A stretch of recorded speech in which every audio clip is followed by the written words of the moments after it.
In today's episode of Learning English Through Bible Podcast, we begin with a simple truth. If you want to be happy, you need to take charge and decide that nobody else can do it for you.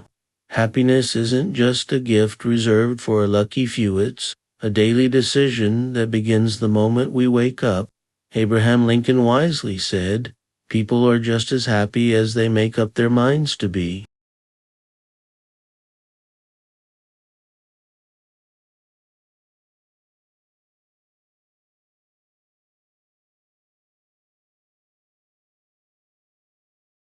And in modern times, a teacher named Jell Marks once shared that each morning he tells himself, "I, not my circumstances, have the power to make myself happy today." That's powerful, isn't it? Because it reminds us that joy is not found in waiting for the perfect situation, but in deciding to embrace the present. Every day is a blank page, and we get to fill it with what we choose: gratitude, peace, and faith. But let's be honest, not everyone wakes up full of energy, singing with joy. For many, mornings can feel heavy, especially when facing stress or emotional weight. Yet, that's when this truth becomes even more important. We don't wait for joy, we choose it. We remind ourselves, "This is the day the Lord has made. I will rejoice and be glad in it." It's not about pretending everything's fine. It's about anchoring yourself in something deeper than circumstances. Let me share something personal. I'm not naturally a morning person.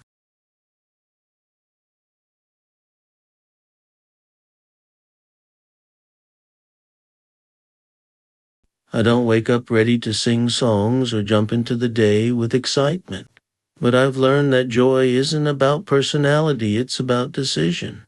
I have a daughter who wakes up bubbly and bright, and for a long time, I used to wonder why I didn't feel the same. Then I realized God created each of us with different rhythms, but we all have the same power to choose how we respond to our day. That choice starts in our mind.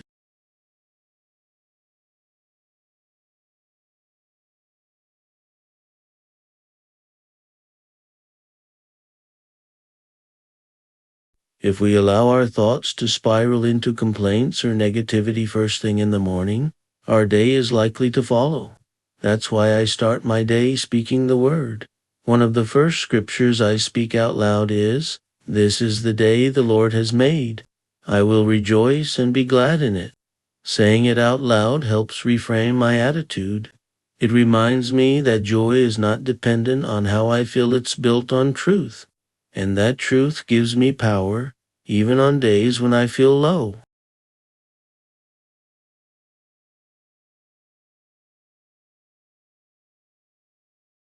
Making this a habit has changed my life and grounded my faith. So even if your circumstances don't shift right away, your heart can. That's how joy becomes a spiritual habit. For a long time, I didn't really believe that joy and happiness were things that mattered to God. I thought they were worldly ideas, nice but not necessary. Growing up in an abusive home, I often got in trouble for laughing or smiling. My father was always angry, and happy people made him uncomfortable.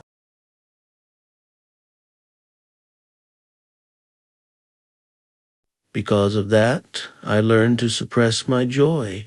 I became an adult who didn't know how to enjoy anything. Life was about surviving, performing, working hard, and doing the right thing. I didn't understand what it meant to truly enjoy life. I would hear sermons about the joy of the Lord is your strength and wonder, where is mine? That's when I began a deep study of joy in the Bible. I read John 10:10, "The thief comes only to steal, kill, and destroy."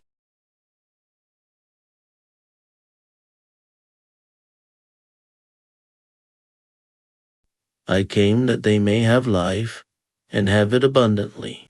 And that verse changed me.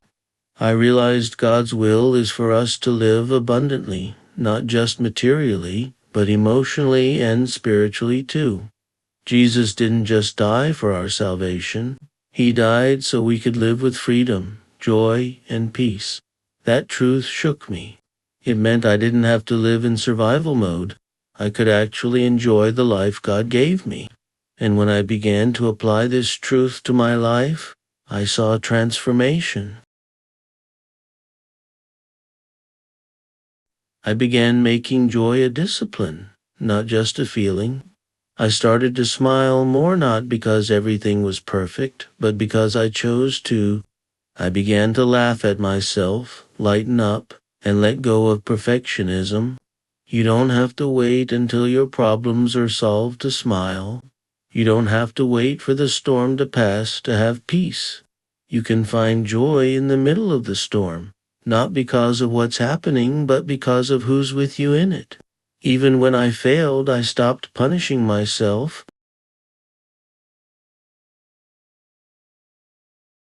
Instead, I would say, God, I want to change. I can't do this without you, but I won't hate myself while you're working in me. That posture of grace brought peace to my life. I realized joy doesn't mean ignoring problems, it means trusting God with them. And when I truly trusted God, I stopped thinking I had to control everything. I rested more, I smiled more, and I started to actually enjoy the journey. That's when I knew joy was becoming my habit. Sometimes we need to examine our goals.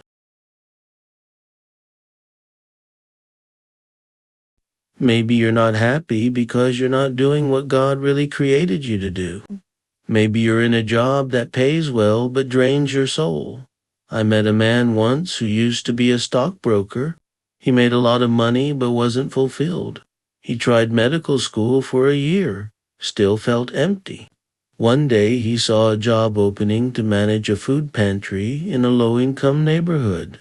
He'd never done anything like it, but he applied, and now he says it's the happiest he's ever been.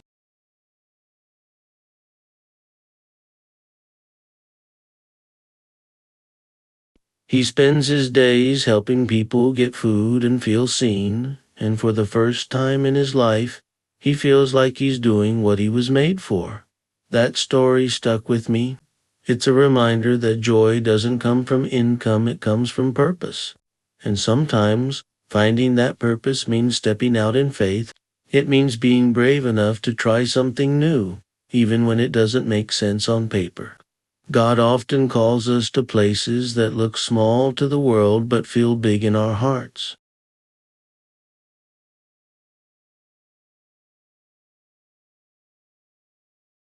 Don't be afraid to go there.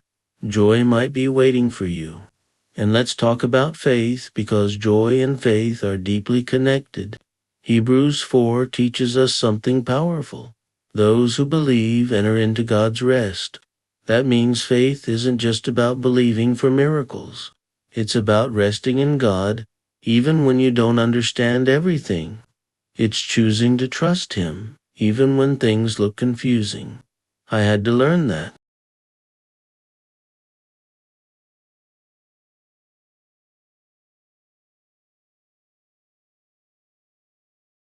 Sometimes, when I preached, I would get discouraged if people looked bored or left early. I started to believe I was doing something wrong. But God taught me to trust Him, even when I didn't see immediate results. He reminded me that my job is to plant the seed, He takes care of the harvest. That shift in mindset helped me rest. And resting doesn't mean giving up. It means letting go of pressure and letting God be God. When you do that, you find peace.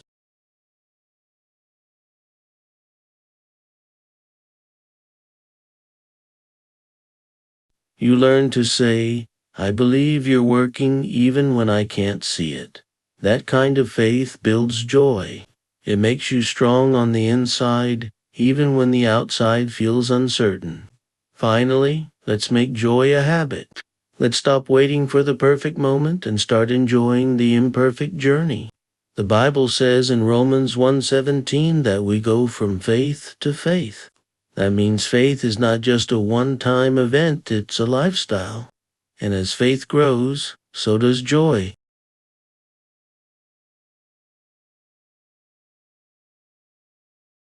The more we trust God, the lighter our hearts become.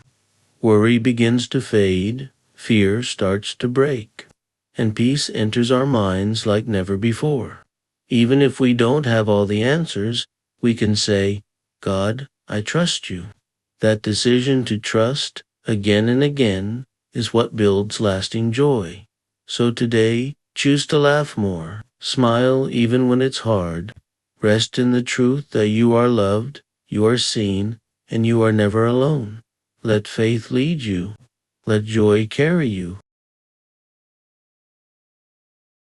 And let your heart remember, this is the day the Lord has made. Rejoice and be glad in it.